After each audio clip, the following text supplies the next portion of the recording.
Hindi pa po napag-uusapan ninyo kung kayo po ay magiging bukas po, no, sa pagsagot sa katanungan na ito. Kasi si Chairman Opo. Joel Chua nasabi na yung pong mga paunang ebidensya pa lamang lumalabas na nga po na impeachable offense ito.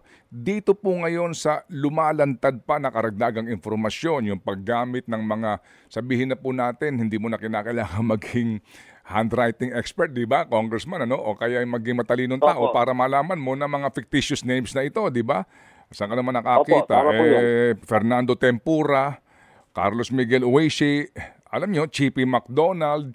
So itong mga bagay na ito, ang sinasabi nga po ng iba, mukha naman talagang meron na hong pagbabasihan kung sakasakali magsasampa po ng reklamo. So ngayon po, wala pa po talaga sa usapan ninyo ang impeachment ni VP Sara sa mga panahong ito?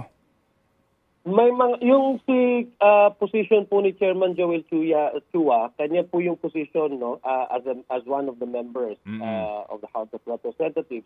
If you're asking me po, Sir Ted, kung napag-uusapan po ito formally, as what we've been hearing from the Office of the Vice President, na parang ang gusto nilang sabihin, ipaintindi sa publiko ay pinag-uusapan formally or officially. Wala pong ganun. Wala pong pag-uusap.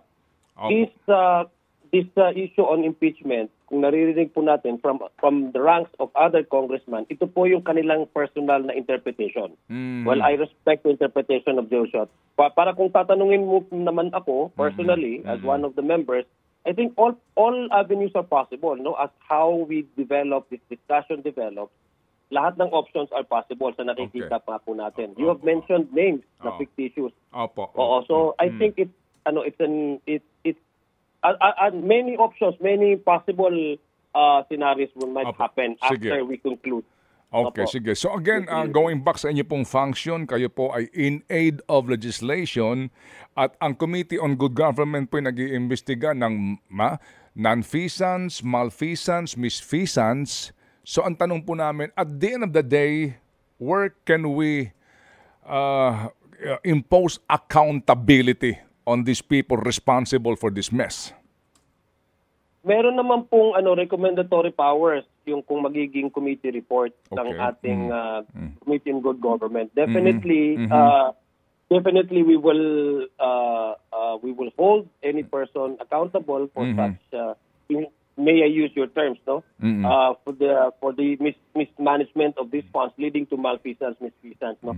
So definitely there will going to be any recommendation. That's why gusto nating imbitahin ang bawat isa because prior to submitting the committee report, dapat po we should not leave any stone unturned para mas sound yung magiging judgment na committee report at hindi ho tayo basta-basta lang natuturo ng accountability na hindi natin naririnig yung bawat panig ng dapat marinig, yung bawat tao na dapat umattend at nasabi po niya kanyang testimonya.